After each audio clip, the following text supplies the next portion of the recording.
My role was to plant 2 bombs on the Rainbow Warrior. He led the dive team, he set the bombs. And for 30 years he remained hidden, guarding the secret of what really happened the night the Rainbow Warrior was sunk. For a member of a secret service, we never talk. But finally, he is talking. We were not cold-blooded killers. We did everything to preserve the life of the people on board of the Rainbow Warrior. From your point of view, was your part of the operation a success? No, for me it was not successful. It was a big, big failure. July 1985. The Rainbow Warrior sails into Auckland's Waitemata Harbour, accompanied by a flotilla ready to join the Greenpeace ship at Mururoa Atoll to protest against French nuclear testing. We were preparing to go to French Polynesia, where we're going to protest the nuclear testing of France. But the French government had other ideas. It sent 13 members of its secret service, the DGSE, to sink the Rainbow Warrior before it left Auckland. The French had always claimed that they didn't want to kill anybody. But in my opinion, either they were blatantly incompetent or they didn't want to kill anybody. They really didn't care if they did. Just before midnight on July the 10th, 2 bombs exploded. The first blew a 2-square-metre hole in the engine room. The second, smaller bomb was attached to the keel. It was the force of the second explosion that I'm sure trapped him in the room. 2 days after the bombing, detectives acting on a tip-off arrested 2 French agents, Dominique Prieur and Alain Marfar, travelling on fake passports, posing as Swiss honeymooners. The Ouvir, a charter yacht which brought the bombs to New Zealand, was searched in Norfolk Island and then released. At first, discarded equipment, the only clues to the agents who planted the bombs. So who were they? How did they get away? We know that the French government ordered the attack to be carried out by the French Secret Service. But what about the agent responsible for planting the bombs that sank the Rainbow Warrior? Well, here in northern France, Sunday has tracked him down.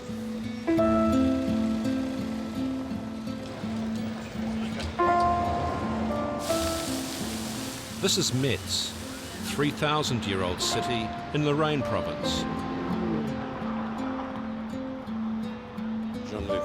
It's now home to Colonel Jean-Luc Quister, a former head of the combat dive team of the French Secret Service. So you put both the bombs on the hull yourself and set them? Yes, I was the team leader and I had the responsibility for this part of the operation. Colonel Quister remembers being surprised when told of the plan to stop the Rainbow Warrior. For us, Greenpeace members were engaged troublemakers, but not very dangerous. We were amazed that such an operation can be conducted on there. But this was the time of the Cold War with the Soviets. We were told that Greenpeace was infiltrated by the KGB. This was the explanation given to us. Jean-Luc Quister had become a military cadet at just 17. By 1985, he was a captain in the combat dive team, a highly trained professional soldier. So why was the decision taken to blow it up and sink it in Auckland Harbour? One option would have been to plant the bomb in Vanuatu or in Auckland and to delay the explosion when the boat would be offshore. This was certainly the safest for the operators, but the more dangerous for the crew. And it was immediately abandoned. Another option, to contaminate the ship's fuel with bacteria, was also abandoned. I don't know who decided to sink it, but it was clear that in Auckland this was certainly easier, and the fact that the ship was docked was less dangerous for the crew, because we thought also that due to the low tide, even if the boat was sunk, it will lay on the bottom, not totally submerged. It was decided that the explosion could occur around midnight, was thought that nobody would be in the engine room. Why 2 bombs? One bomb was expected to make the people to evacuate the boat, and the second to sink it. But Jean-Luc Kista has revealed that's not what happened. He placed the first larger bomb on the hull next to the engine room. It was decided by the chief of the operation to make the first one to explode in order that when there will be water inside the boat, at that time everybody will evacuate. But the ship sank much faster than they had expected. The second smaller bomb, clamped on the keel, was designed to keep people off the boat. But in fact, it killed a man. So how long was the delay between the 2 explosions? We trigger with a 4 minutes delay between the 2 bombs. Everything was done to prevent anybody to come back. Was 4 minutes really long enough, do you think, for people to evacuate? It was thought that it was enough time, and we didn't expect the boat will sink so quickly. The plan was to sink the Rainbow Warrior while keeping the crew out of harm's way. But they got it wrong. One man paid for that mistake with his life. My dad has been murdered. After the break, 30 years on, an apology. I would like to take this opportunity to express my deepest regrets.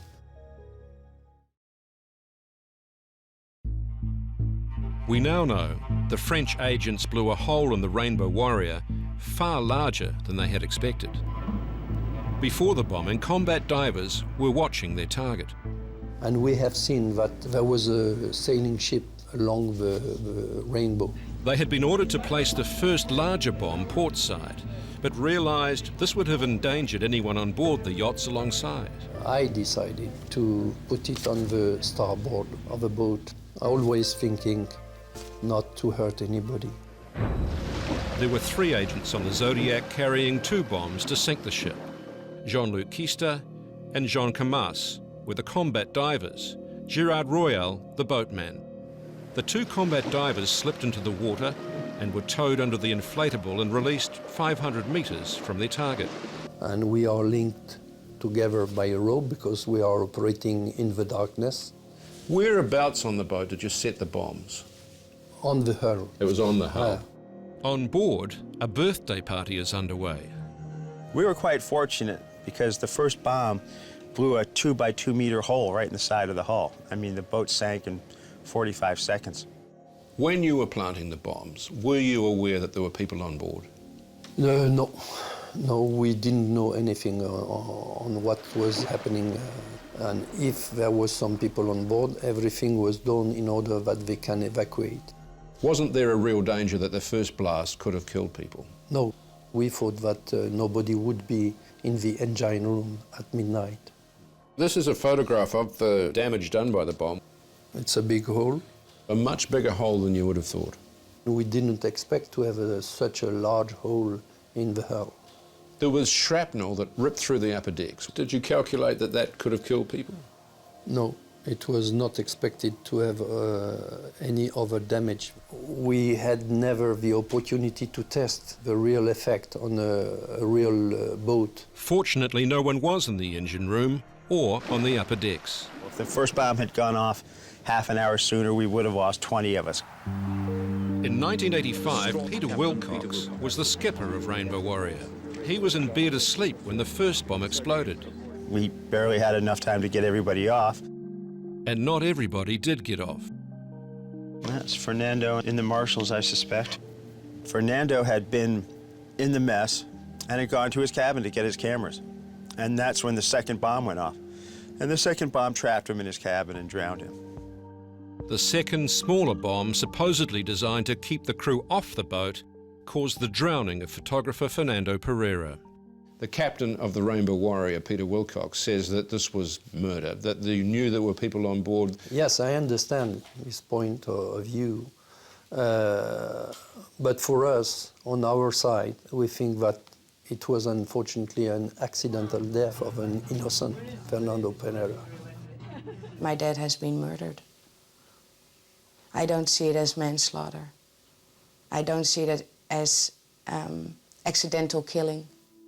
10 years ago, Sunday spoke to Fernando Pereira's daughter, Mirella. She was just 8 when her father died. Sometimes you think, why?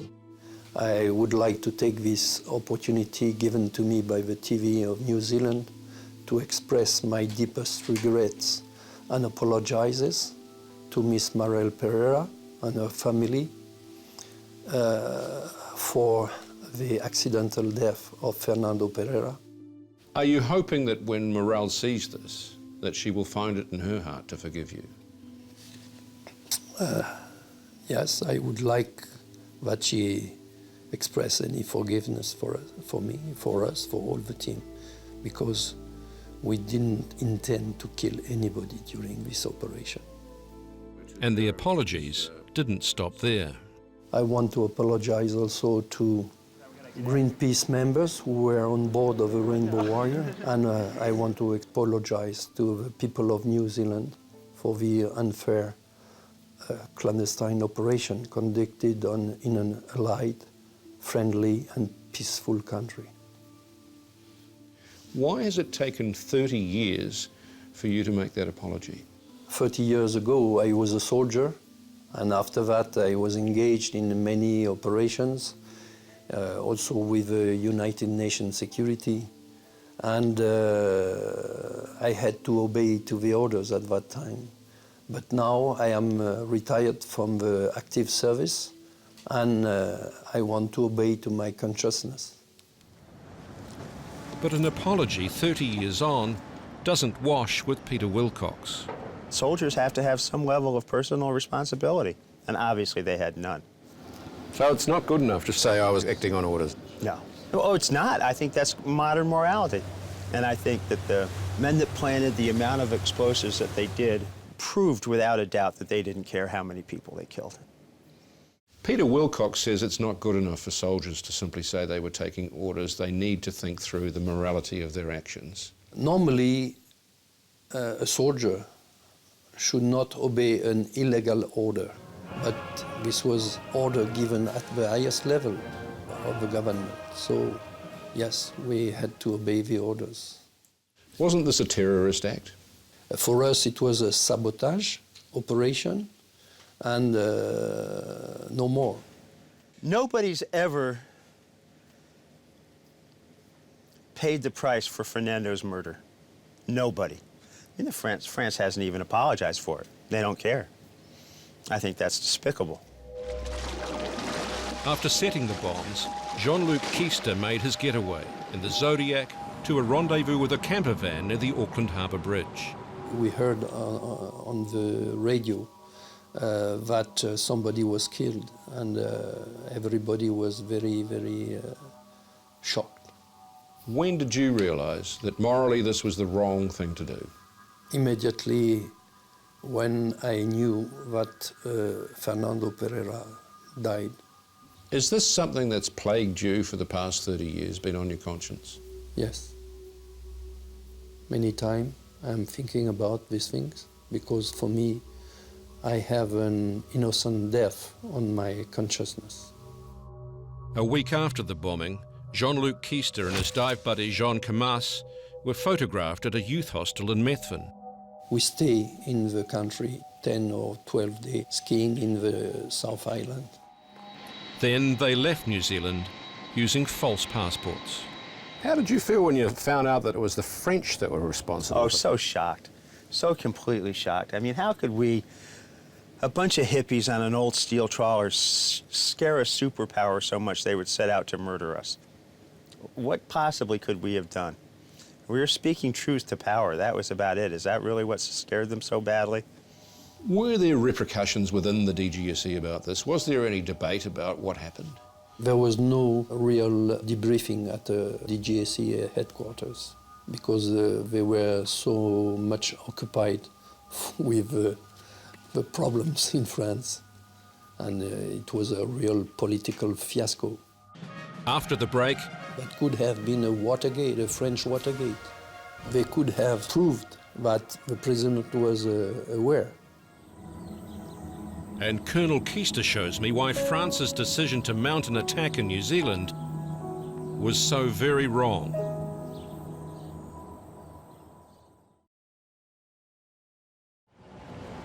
By early September 1985, the French government was under pressure. No one in my ministry received an order to commit the attack against the Rainbow Warrior. Defence Minister Charles Arnoux denied ordering the bombing. The French agents arrested and imprisoned in New Zealand, he claimed, had simply been observing Greenpeace. But then the newspaper Le Monde dropped a bomb of its own, revealing that a third team of French combat divers had planted the explosives. It's a very traditional investigation. Finally, the truth was revealed by the press. Edwy Plenel was the police reporter on Le Monde. The Rainbow Warrior was sunk by a third team of French military.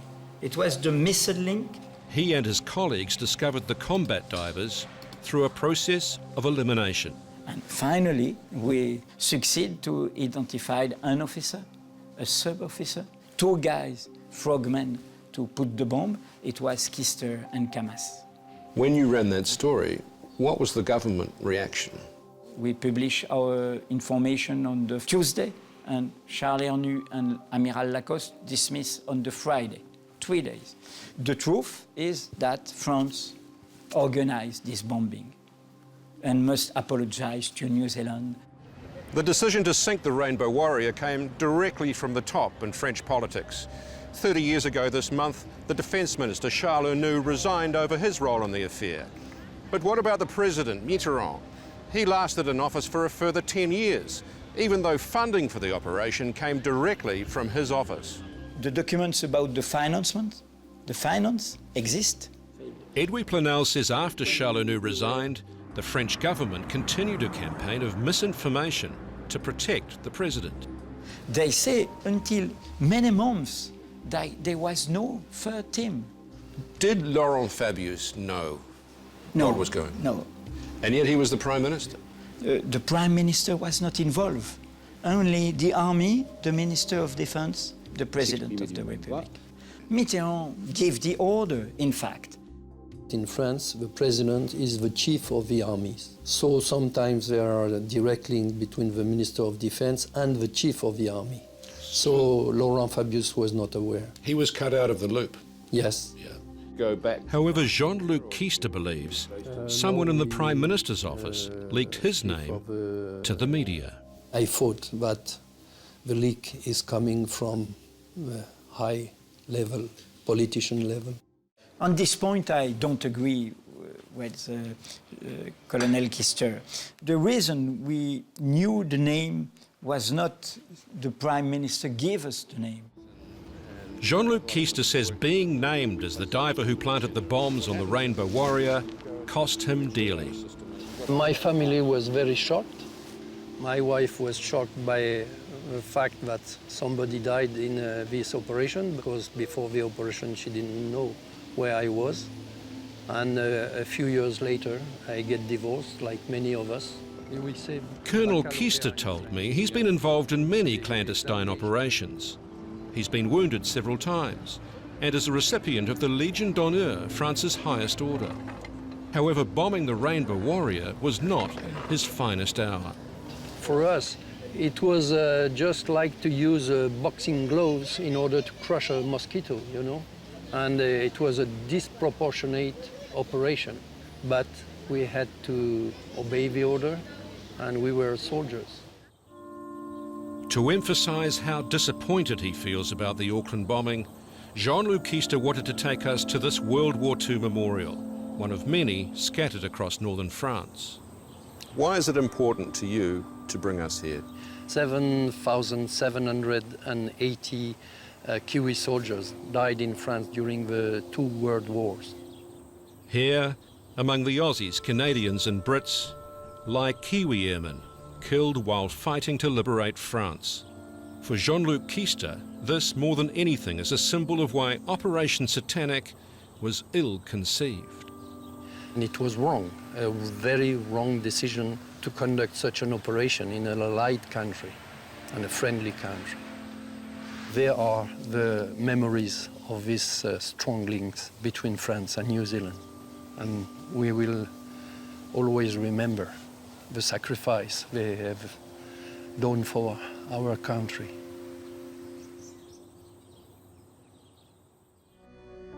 President Francois Mitterrand remained close friends with former Defence Minister Charles Hurneau long after he sacked him.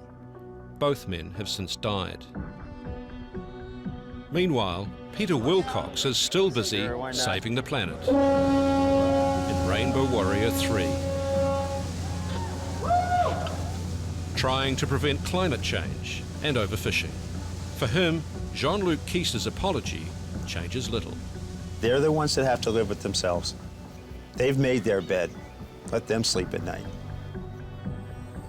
Peter Wilcox said it's probably 30 years too late.